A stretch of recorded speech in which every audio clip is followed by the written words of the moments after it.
నమస్తే. కథా శీర్షిక శ్రీదేవి భూదేవి. రచన ద్వివేదుల విశాలాక్షి గారు. చదువుతున్నది రాధిక. ఇక కథలోకెడితే, అందరికీ ఇంత అన్నం పెడుతుంది భూదేవి. అలసి సొలసి ఉన్న వారిని తన ఒడిలో సేద తీర్చి నిద్రపుచ్చుతుంది. కానీ దాన్ని కాళ్లతో తన్నుకుంటూ పోతాడు మనిషి. సొంత లాభం కోసం దాన్ని ఎంతైనా హింసిస్తాడు. తన ఆడంబరాలతో ఆకర్షణతో అందరినీ వశపరుచుకుంటుంది శ్రీదేవి. అయిన వాళ్ల మధ్య కూడా కలతలు రేపుతుంది. తను తప్పిస్తే వేరే లోకం లేదన్న భ్రమ కలిగిస్తుంది. అయినా దాన్ని నెత్తిమీద పెట్టుకు పూజిస్తాడు మనిషి. దాని కటాక్షం కోసం ఏ పనైనా చేస్తాడు. ఇది లోకధర్మం. ఏ ధర్మాన్నైనా అతిక్రమించవచ్చునేమో గాని ఎటువంటి వాడు కూడా ఈ లోకధర్మానికి మట్టుకు అతీతుడు కాలేడు. ఉదయం 10 గంటల వేళ రాజమ్మ భోజనాలు చేసిన ఇంగిలి విస్తరాకులెత్తి చెత్త డబ్బాలో పడవేస్తుంటే ఎర్రగా పీలగా పొడుగ్గా ఉన్న కుర్రవాడొకడు ఎంతో దీనంగా మరెంతో నమ్రతగా అడుగులు వేస్తూ ఆమె దగ్గరకు వచ్చి నిలబడ్డాడు.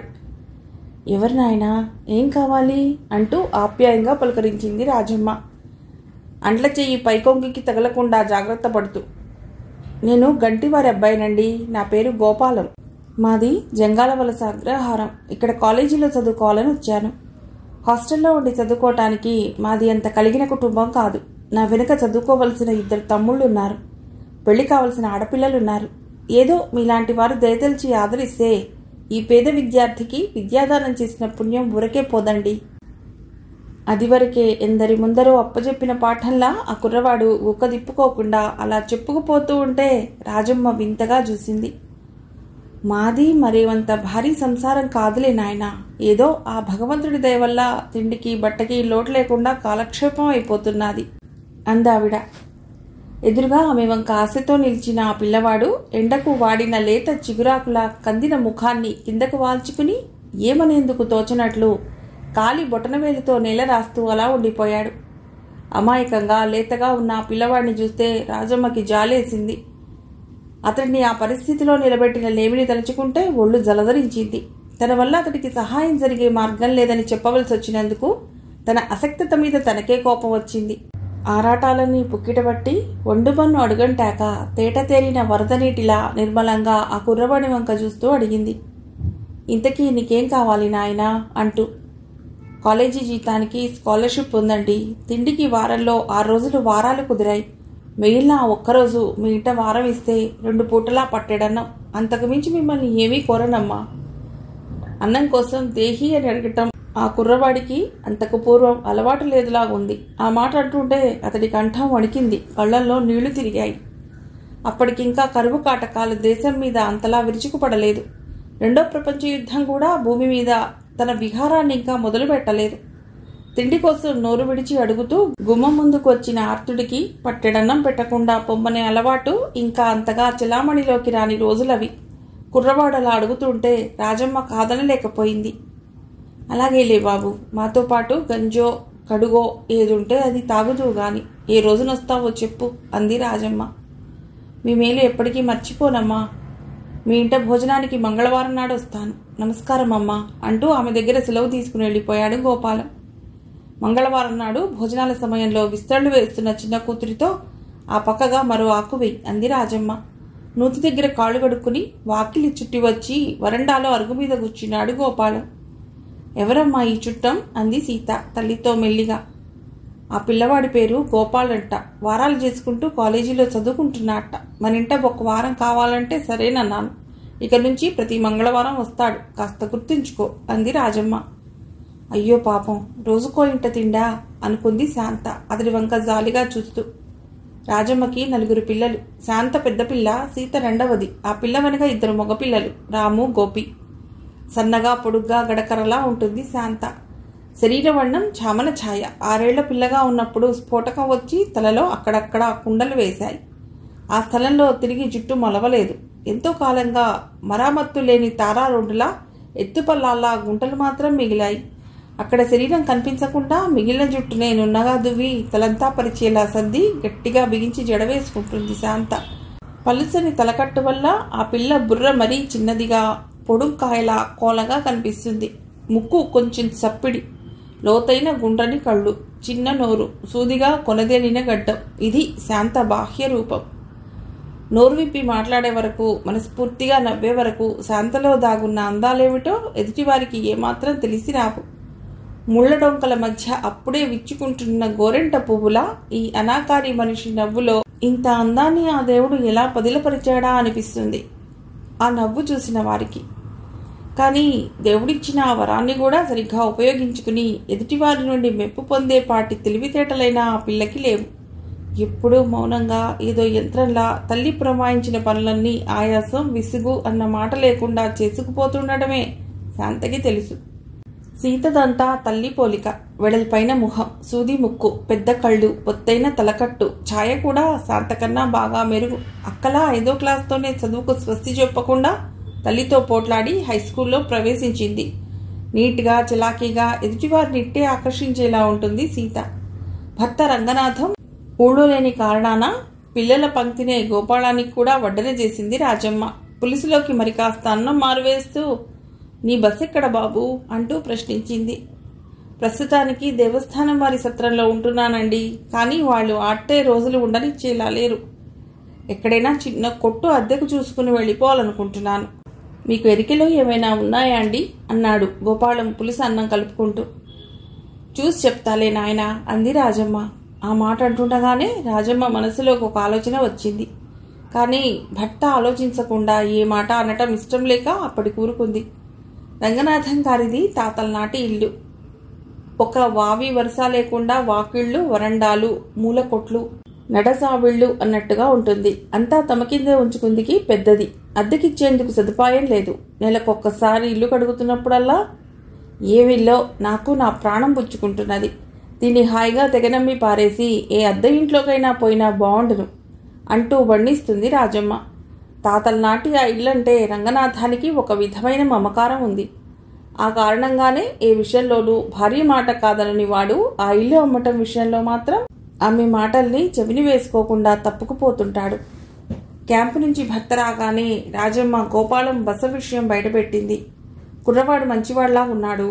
వాకిలికి ఆ పక్కగా ఉన్న వరండాలా ఉండవంటే ఏం పోతుంది? మంచికైనా చెడుకైనా పిలిస్తే ఆ మాత్రం పలుకుతాడు. వచ్చి ఉండమంటే పుణ్యం, పురుషార్థం రెండూ కలిసొస్తాయి అంది. రంగనాథానికి భార్య అన్నమాట బాగుందనిపించింది. తనదేమో నెలకి 20 రోజులకి పైగా ఊళ్ళ మీద తిరిగే ఉద్యోగం. లంకంత ఇంట్లో ఆ పాటి వయసు వచ్చిన కుర్రవాడు ఒకడు ఉండటం మంచిదే అనుకున్నాడు.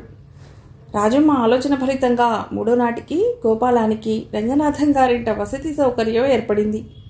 ఆ దంపతులు తన మీద పెట్టిన నమ్మకాన్ని పోగొట్టుకోకుండా మంచిగా మర్యాదగా కాలక్షేపం చేసుకోవాలనుకున్నాడు గోపాలం. దసరా సెలవులకి గోపాలం తన ఇంటికి వెళ్ళినప్పుడు ఆ ఇంటి వారి ఆదరాభిమానాల గురించి తల్లిదండ్రులతో గోరంతలు కొండంతలుగా చేసి చెప్పి మరీ వచ్చాడు. పరాయి ఊళ్ళో పిల్లవాడికి ఆ పాటి ఆదరించే మనుషులు దొరికినందుకు వారెంతో సంతోషించారు. గోపాలం వారింట చేరిన 4 నెలల నాటి మాట. ఒకరోజు రాత్రి అలవాటుకు భిన్నంగా అతడు రావటం కాస్త ఆలస్యమైంది. ఇల్లంతా చీకటిగా నిశ్శబ్దంగా ఉంది. ముందు చావిట్లో మాత్రం హరికేన్ లాంతరు ఇనుప గజానికి కిందుగా వేలాడుతున్నది. ఈ చిరువెలుతురులో కూర్చుని శాంత ఏదో అల్లిక పని చేస్తున్నది. ఆమె దృష్టిలో పడకుండా మెల్లిగా పిల్లిలా అడుగులు వేసుకుంటూ తన భాగంలోకి వెళ్ళిపోవాలనుకున్నాడు గోపాలం. కానీ ఆపాటి అలికిడికే శాంత తల ఎత్తి ఇటు తిరిగి చూసింది. ఈరోజు బాగా రాత్రయిందే అంది ఆమె తన చేతిలోని అల్లిక పనిని మడిచిపెడుతూ. ఆమె తన కోసమే ఎదురు చూస్తూ అలా కూర్చున్నట్లు అనిపించింది గోపాలానికి. ఎందువల్లో ఆ ఆలోచన రాగానే అతడి మనసులోకి ఆనందం, ఉత్సాహం నుదిలో జలపడ్డట్టు గలగలమంటూ వచ్చి పడ్డాయి. ఎంతో బాధ నుండి ఉపశమనం కలిగినట్లు, మనసులోని ఆరాటం, వంటిలోని బడలిక తీరినట్లు అనిపించింది. కానీ అంతలోనే ఆ భావం ఆవిరిగా మారి ఆ శూన్యంలోంచి కారణం లేని కంగారుగా బయలుదేరింది. నోట్స్ కాపీ చేసుకుంటుంటే వేడ తెలిసి రాలేదండి. ఇంకా 7, 8 అయిందనుకున్నాను. తీరా చూస్తే 10. క్షమించాలి, ఇంకెప్పుడు ఇలా మీకు ఇబ్బంది కలగజేయను అన్నాడు గోపాలం తడియారిన గొంతుకతో మాటలు తడబడుతూ. ఇంకా ఏదైనా సినిమాకి కానీ వెళ్లారేమో అనుకున్నాను అంది శాంత అతడి వంక పరీక్షగా చూస్తూ. లేదండి, టెక్స్ట్ పుస్తకాలన్నీ కొనాలంటే చాలా డబ్బు అవుతుంది. అందుకని నేను అబద్ధం చెప్పటం లేదన్నట్లు చేతిలో ఉన్న పుస్తకాల వంక చూస్తూ అన్నాడతడు. రండి భోంచేద్దురు గాని గజానికి ఉన్న హరికేన్ లాంతర్ చేతిలోకి తీసుకుంటూ అంది శాంత. వాడి ఉన్న అతడి మొహం ఆ వెలుగులో ఒక్కసారి మెరిసినట్లయింది. మళ్ళా అంతలోనేనేమో అయిపోతున్న దీపంలా కాంతి తగ్గిపోయింది. ఈరోజు మీ ఇంట వారం కాదు కదండి అన్నాడు నెమ్మదిగా. ఆ సంగతి గుర్తుంది, కానీ అన్నం కొద్దిగా మిగిలింది. మీ మొహం చూస్తే మీరు ఈ పూట భోంచేసినట్లు లేదు. వడ్డిస్తాను, కాళ్ళు గడుక్కురండి. అతడి జవాబు కోసం ఎదురు చూడకుండానే శాంత వంట ఇంటి వైపు దారితీసింది. అతడు ఆ పూట భోజనం చేయని మాట నిజమే. వేళమీరి వేయటం వల్ల ఆ రోజు అతడికి వారం ఉన్న ఇంట భోజనం దొరకలేదు. అయ్యో నాయనా, ఇప్పటి వరకు వస్తావేమోనని చూసి ఇప్పుడే ఆ మాధాకమలం వాడికి పడవేశాను. ఆలస్యంగా వచ్చే రోజున కాస్త ముందుగా చెప్పిపోతుండే బాబు అంది ఆ ఇల్లాలు. ఆకలి సంకోచాన్ని ఆవలికి నెట్టింది. మారు మాట లేకుండా శాంత వెనకే వెళ్లి పీటవాల్చుకుని కూర్చున్నాడు. అభిమానంతో వడ్డిస్తున్న శాంత చెయ్యి ఆ రోజు గోపాలం విస్తర్లో అమృతాన్ని వర్షించింది.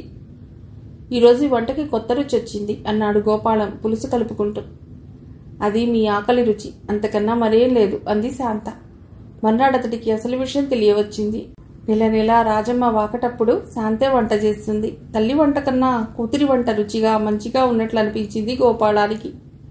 మీ అమ్మాయిని ఏ అదృష్టవంతుడు చేసుకుంటాడో గాని కడుపు నిండా రోజు కమ్మని భోజనం చేయొచ్చు అన్నాడు గోపాలం శాంత వంట పట్ల తన మెప్పుని రాజమ్మ ముందు వెల్లడిస్తూ. తన వంట కన్నా కూతురి వంట బాగున్నదన్నట్లు అతడలా మెచ్చుకుంటుంటే ఆ తల్లికి కోపం రాలేదు. కడుపును పుట్టిన పిల్ల చేతిలో ఓటమిని తన విజయంగానే భావించింది. మనస్సు నిండా నవ్వింది. ఒక్క వంటే అన్నమాటే ఉంది. మా శాంత ఏ పని చేసినా తీర్చిదిద్దినట్లు ఉంటుంది. ఓ అల్లికల, కుట్ల, ఇంటి పన ఒక్కటేమిటి, కాస్త ఛాయ తక్కువ అన్నమాటే గాని నా బిడ్డ ముఖం ఎంత కళగా ఉంటుంది. తన కూతురి గుణగణాన్ని కుక్క తిప్పుకోకుండా గోపాలం ముందు ఏకరువు పెట్టింది రాజమ్మ. తిరిగి నిండా 1 గంటైనా గడవకముందే, ఓ చవిటికాళ్ల పెద్దమ్మ, ఓ ముద్దావతారమా, కాస్త బుర్ర పెట్టుకు వినవే, మనిషినన్నమాట మర్చిపోకే అంటూ రాజమ్మ కూతుర్ని తిట్టిపోయటం గోపాలం విన్నాడు. శాంతం చూసుకోవటానికి అప్పటప్పట వస్తున్న పెళ్లి కొడుకుల ముందు వర్ణించే మాటలు పొరపాటున రాజమ్మ తనతో అని ఉంటుందే గాని అంతకు మించిన మెప్పుదల కూతురి పనిపాట్ల పట్ల ఆమెకి లేదనే నిశ్చయానికి వచ్చేశాడు గోపాలం. సీత కొద్దిగా సంగీతం నేర్చుకుంది. శ్రావ్యంగా లయబద్ధంగా పాడగలదు. శాంతకి సంగీతం అంటే ఏమిటో తెలియదు, కానీ ఇంట్లో పనిపాట్లు చేసుకుంటూ ఏవేవో పాటలు మెల్లిగా తనలో తానే పాడుకుంటుంది. గోపాలానికి రాగ తాళ బద్ధంగా నడిచే సీత పాట కన్నా శాంత ఎవ్వరికీ వినిపించకుండా మెల్లిమెల్లిగా తీసే కూని రాగాలే వినాలనుంటుంది. సీత పాటలో శాస్త్రం ఉంది. తన పాటలో ఎదుటివారి దృష్టిని ఆకట్టుకోగల శక్తి ఉంది. ఆ పిల్లపాట విన్న ఎవరికైనా సాధన చేస్తే బాగా అభివృద్ధిలోకి రాగల కంఠం అన్న తలుపు కలుగుతుంది. శాంత సీతలా ఎవరి ముందు పాడదు. అసలు తను పాడగలనన్న విషయం కూడా ఆ పిల్లకి తెలిసి ఉండదు. కానీ ఆమె కంఠంలో నాదం ఉంది. ఆమె పలుకులో లాలిత్యం ఉంది. మనసుని సూటిగా తాకే మాధుర్యం ఉంది ఆమె పాడే తీరులో. గోపాలానికి ఈ తేడాలేమీ తెలియవు. అతడికి తెలిసిందల్లా ఒక్కటే, సీత పాట వింటుంటే జనంతో కిక్కిరిసిన సభలో కూర్చుని ఏదో పాట కచేరీ వింటున్నట్లు ఉంటుంది. శాంత పాట విన్నప్పుడు అమ్మ పాడిన లాలిపాటలా చెవులకి హాయిగా వినిపిస్తుంది. రంగనాథం, రాజమ్మ ఇంటికి వచ్చిన బంధుమిత్రుల ఎదుట తమ చిన్న కూతురి పాట ప్రస్తావన తెచ్చి తెగ మెచ్చుకుంటుంటారు. అప్పుడప్పుడ ఆ పిల్ల చేత పాట పాడించి వినిపిస్తారు. అటువంటి సందర్భాలలో ఒకసారి గోపాలం అక్కడ ఉండటం జరిగింది. సీత పాట విన్నాక శాంత విషయంలో తను గుర్తించిన విషయాన్ని మనసులో దాచుకోలేక, మీ పెద్దమ్మాయి కూడా బాగా పాడతారు అన్నాడు ఆ పరిసరాల్లోనే ఉన్న శాంత వంక చూస్తూ. ఎవరు? మా శాంత? అయ్యో రామా అంటూ పెదవి విరిచింది రాజమ్మ. అక్క వంక చూసి అవునా అని కవ్విస్తున్నట్లు చిన్నగా నవ్వింది సీత. ఆ సమయంలో శాంత కళ్లల్లో ప్రతిఫలించిన మానసిక క్షోభని గోపాలం ఎప్పుడూ అనుభవించి ఉండడు. కనీసం ఊహించుకొని ఉండడు. అనవసరంగా ఆ విషయం ఎత్తి శాంతని బాధ పెట్టానని విచారించాడు. ఆ సమయంలో శాంత మనసుకి ఉపశమనం కలిగేలా ఏదో ఒకటనాలనిపించింది అతడికి. ఏమో, నా మట్టుకి మీ శాంతపాట ఎంతో బాగుంటుంది అన్నాడు శాంత వంక క్రీగంట చూస్తూ. శాంత మొహం గోపాలం మాటతో విప్పారింది. అప్పుడే విచ్చుకున్న గడ్డి పువ్వు అయినా అందంగానే ఉంటుంది. తన కూతురి వంక ఆప్యాయంగా జాలిగా చూశాడు రంగనాథం. గోపాలానికి శాంత పట్ల అభిమానం కలగటానికి ఆ ఇంట్లో ఆమె పొందుతున్న నిరాదరణే చాలా వరకు కారణం కావచ్చు. తనకన్నా చదువు, అందం, ఆరోగ్యం అన్నీ ఉన్న చెల్లెలు క్షణక్షణానికి ఏదో రూపంగా ఎదుటివారి నుండి మెప్పులు అందుకుంటుంటే ఆ అక్కది ఎంత పట్టించుకునే స్వభావం కాకపోయినా ఏదో సమయంలో బాధపడకపోదు. అసూయతో ఆ చెల్లెలి పుట్టుకను తిట్టుకోకపోదు. శాంతలో చెల్లెలి పట్ల అటువంటి అసూయ ఉందో లేదో గోపాలానికి తెలియదు. భూదేవిలా అన్ని అనుభవాల్ని నిర్లిప్తగా మోస్తూ ఓర్పుతో బతకడమే ధ్యేయంగా పెట్టుకున్న మనిషిలా అతడికి కనిపిస్తుంది శాంత. అభిమానం కానీ అపకారం కానీ ఎల్లకాలం ఒకే వైపు నుండే అందిపుచ్చుకుంటూ ఉండిపోవటం జరగదు. ఏదో ఒక సమయంలో బదులు తీర్చాలనే కోరిక కలగక మానదు. శాంతకి గోపాలానికి మధ్య అభిమానం ఇచ్చిపుచ్చుకునే వస్తువుగా మారి 1 సంవత్సరం అయింది. ఈ పరటా విషయం అప్పటప్పుడ కంటపడినా రాజమ్మ అంతగా పట్టించుకునేది కాదు. బహుశా తన కూతురి పట్ల ఆమెకి గల నమ్మకమే అందుకు కారణం కావచ్చు. లేక గోపాలం గురించి తన అంచనా తప్పు అవ్వదన్న ధీమా వల్ల కావచ్చు. కారణం ఏదైనా వారి స్నేహం గురించి ఆమె ఎటువంటి అభిప్రాయం బయటపెట్టకుండానే గడుపుకు పోసాగింది. 2వ సంవత్సరంలో కాలుపెట్టేసరికి గోపాలానికి కాలేజీ జీవితం కొంత వంట పట్టింది. ఆడపిల్లల వంక ధైర్యంగా చూడటం, చమత్కారంగా మాట్లాడటం నేర్చుకున్నాడు. సీత ఆ సంవత్సరంలో హైస్కూల్ చదువుకి హారతి పాడింది. వచ్చిన సంగీతాన్ని కష్టపడి అభివృద్ధి పరుచుకోవాలని నిశ్చయించుకుంది. ఆ నిశ్చయానికి నాందిగా ఆ ఊళ్ళో ఉన్న సంగీత పాఠశాలలో చేరింది. సంగీత పాఠశాల గోపాలం కాలేజీకి ఫర్లాంగు దూరంలో ఉంది. ఇద్దరికీ ఒకటే వేళలు, కలిసి వెళ్లి వస్తుండేవారు. ఆ విధంగా సీతతో స్నేహం ఏర్పడ్డాక గోపాలం అంతకు పూర్వం ఆ పిల్ల పట్ల ఏర్పరచుకున్న కొన్ని అభిప్రాయాలు మార్చుకున్నాడు. శాంత పట్ల తనకి గల అభిమానం వల్ల సీతని చిన్నచూపు చూశాడని తెలుసుకున్నాడు. ఆ సంవత్సరంలో మరో 3 నెలలు గడిచేసరికి గోపాలానికి శాంత పట్ల అభిమానంతో పాటు సీత పట్ల ఆకర్షణ కూడా తల మునకలుగా పెరిగిపోయింది. రోజులు నిమిషాల్లా దొల్లిపోయాయి. ఎంతో దూరం ఉందనుకున్న సంక్రాంతి ఇట్టే వచ్చి ఇంటి ముంగిట నిలిచింది. తను చదువుకోవలసినది చాలా ఉందని, అంచేత ఆ సెలవులకు ఇంటికి రావడం పడదని గోపాలం తండ్రికి ఓ ఉత్తరం రాసి పడేశాడు. కొడుక్కి చదువు పట్ల కుదిరిన శ్రద్ధకు ఆ తల్లిదండ్రులు ఎంతో సంతోషించారు.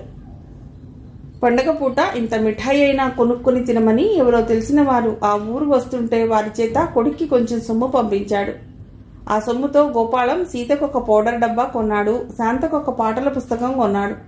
సీత ఆ పౌడర్ రాసుకుని ముచ్చటపడుతుంటే, శాంత ఆ పుస్తకంలోని పాటలు పాడుతుంటే గోపాలం మనసు ఉత్సాహంతో ఉరకలేసింది.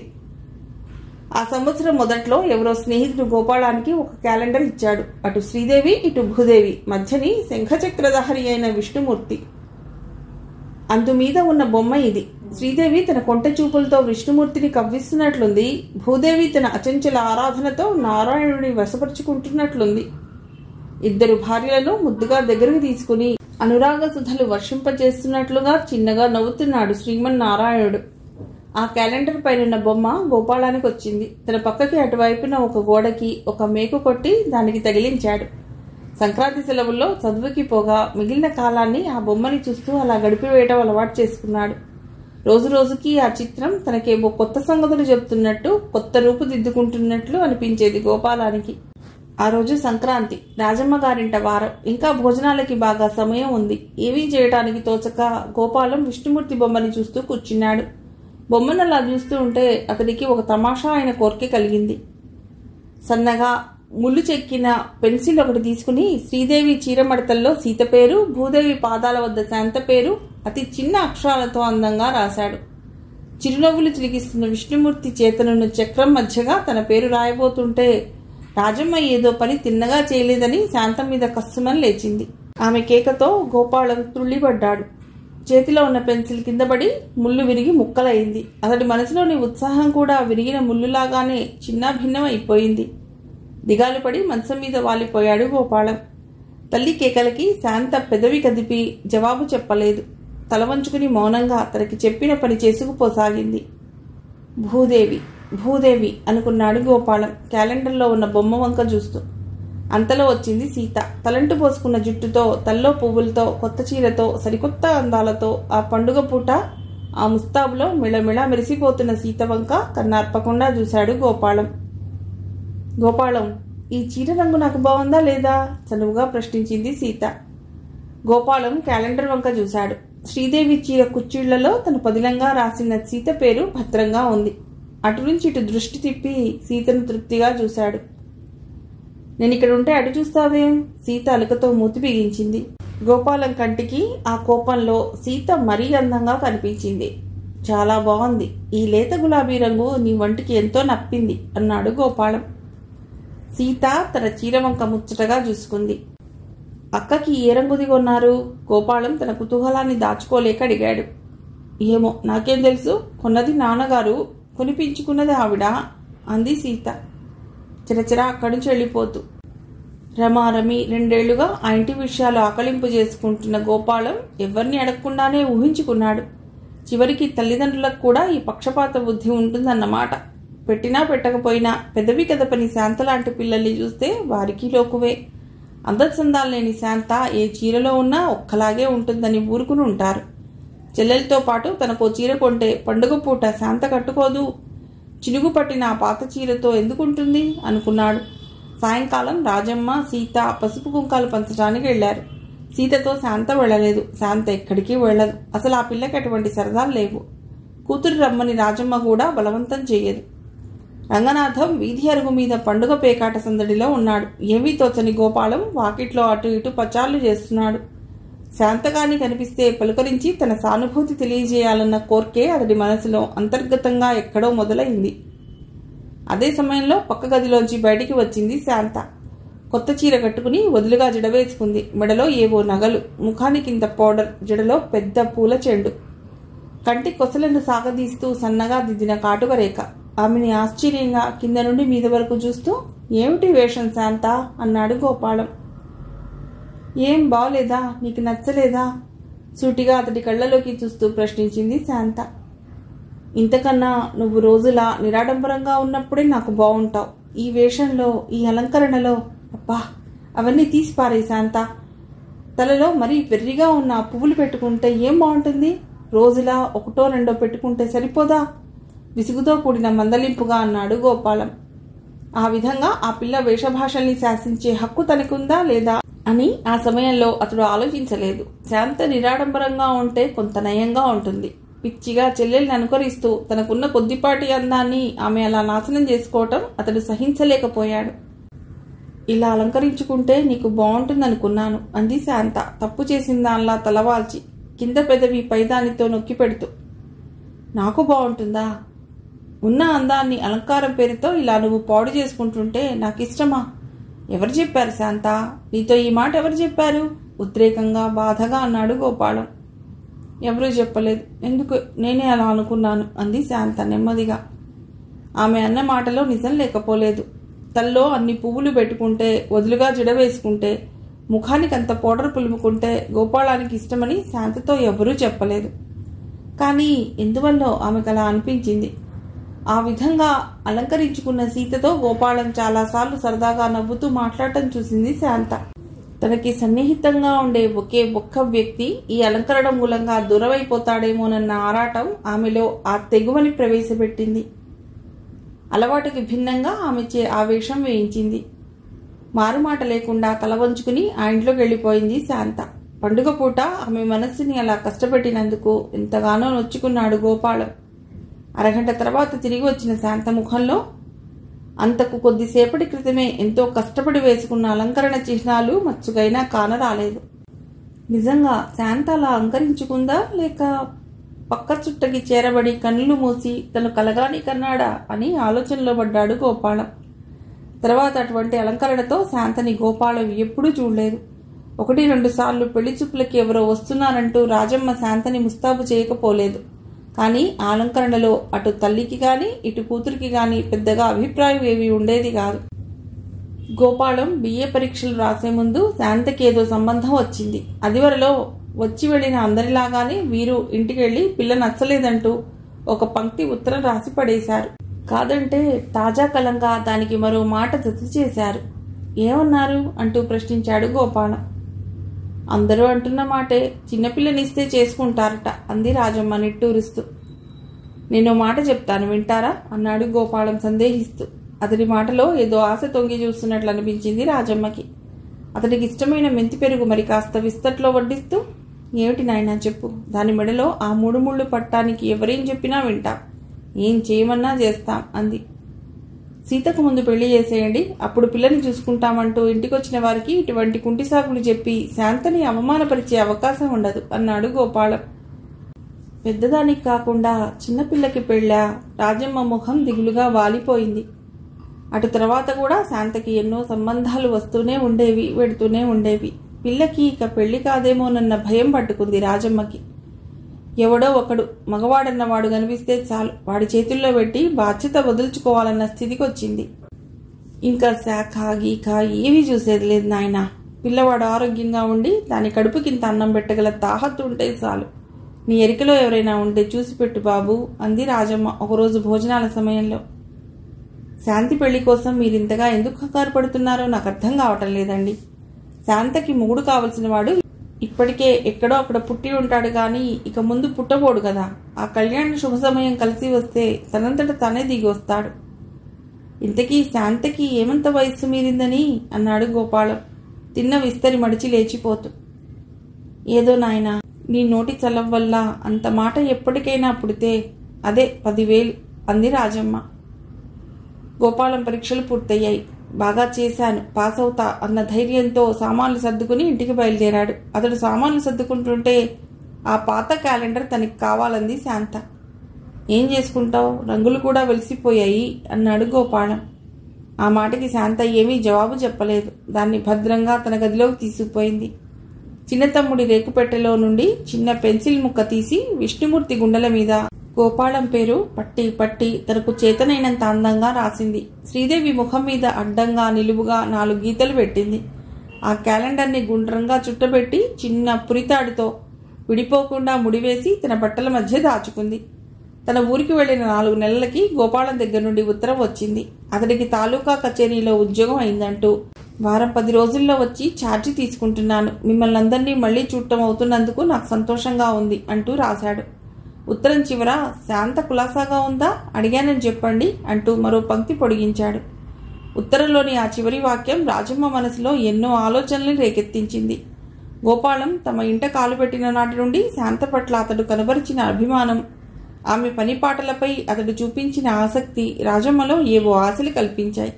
చివరి రోజుల్లో శాంత పెళ్లి గురించి ఆమె బాధపడుతుంటే, శాంత మొగుడు పుట్టే ఉన్నాడు గాని పుట్టబోడు కదా, ఆ సమయం కలిసి వస్తే వాడే దిగొస్తాడు అంటూ ధైర్యం చెప్పడం గుర్తొచ్చింది. గోపాలవి ఏ ఉద్దేశంతో ఈ మాట రాశాడో, ఎందుకైనా మంచిది అతడి తల్లిదండ్రులకి ఒక ఉత్తరం రాసి పడేయండి అంది రాజమ్మ భర్తకి తన ఆలోచన తెలియజేస్తూ. మీ పిల్లవాడి మంచి చెడ్డల గురించి మాకు తెలుసు. అలాగే మా అమ్మాయి శాంత గురించి మీ గోపాలానికి బాగా తెలుసు. మీకు అభ్యంతరం లేకపోతే గోపాలాన్ని మా ఇంటి అల్లుడిగా చేసుకోవాలనుకుంటున్నాం అంటూ రంగనాథం గోపాలం తండ్రికి ఒక ఉత్తరం రాశాడు. 4 రోజుల తర్వాత వారి నుండి జవాబు వచ్చింది. ఉత్తరం చదువుతున్న భర్త ముఖ కవళికల్ని పరీక్షించడానికి ప్రయత్నిస్తూ, ఏమన్నారు, మనతో బియ్యం అందడానికి ఇష్టపడ్డారా అంటూ ఆత్రంగా ప్రశ్నించింది రాజమ్మ. దానికి వారికేం అభ్యంతరం లేదుట. రాజమ్మ ముఖం చిలికి చాటంత అయ్యింది. ఈ విషయం నాకు ముందు నుంచే తెలుసండి. గోపాలానికి శాంత అంటే ఎంత ఇష్టం. దాని వంట మెచ్చేవాడు, దాని పాఠం మెచ్చేవాడు.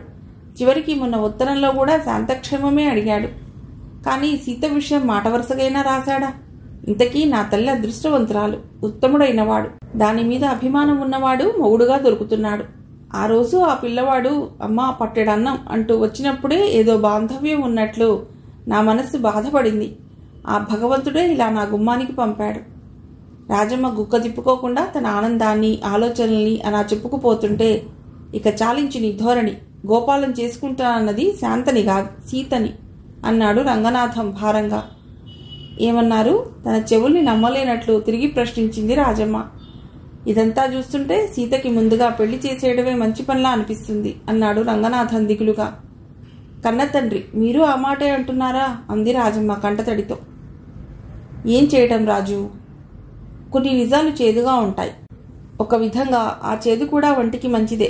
బజార్లో ఒకే వెలకి 2 వస్తువులు దొరుకుతుంటే మంచిదాన్ని ఎన్నుకోవటం మానవ నైజం అన్నాడు రంగనాథం భార్యని ఓదారుస్తూ. అమాయకురాలు శాంత ఆ నిజంలో చేదును అప్పుడే రుచి చూసింది. పెట్టెలో భద్రంగా దాచుకున్న విష్ణుమూర్తి క్యాలెండర్ తీసింది. విష్ణుమూర్తి అనురాగంగా చిరునవ్వులు పలకబోస్తున్నాడు. శాంత క్షణకాలం విష్ణుమూర్తి శ్రీదేవి బొమ్మల వంక పరీక్షగా చూసింది.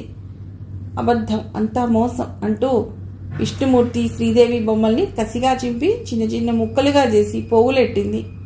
మిగిలిన భూదేవి బొమ్మ కింద, భూదేవి ఎంతో మంచిది, అందరికీ అన్నం పెడుతుంది అని రాసుకుని కన్నీళ్లతో తడిపి పెట్టెలో భద్రంగా దాచుకుంది. అవును, భూదేవి ఎంతో మంచిది, అందరికీ అన్నం పెడుతుంది. అలసి చలసి ఉన్న వారిని తన ఒడిలోకి సేద తీర్చి నిద్రపుచ్చుతుంది. కానీ దాన్ని కాళ్లతో తన్నుకుంటూ పోతాడు మనిషి. శ్రీదేవి తన ఆడంబరంతో ఆకర్షణతో అందరినీ వశపరుచుకుంటుంది. అయిన వాళ్ల మధ్య కూడా కలతలు రేపుతుంది. తను తప్పిస్తే వేరే లోకం లేదన్న భ్రమ కలిగిస్తుంది. అయినా దాన్ని నెత్తిన పెట్టుకుని పూజిస్తారు. దాని కటాక్షం కోసం ఏ పనైనా చేస్తాం. ఇది లోకధర్మం. గోపాలం కూడా దానికి అతీతుడు కాదు. కథ సమాప్తం.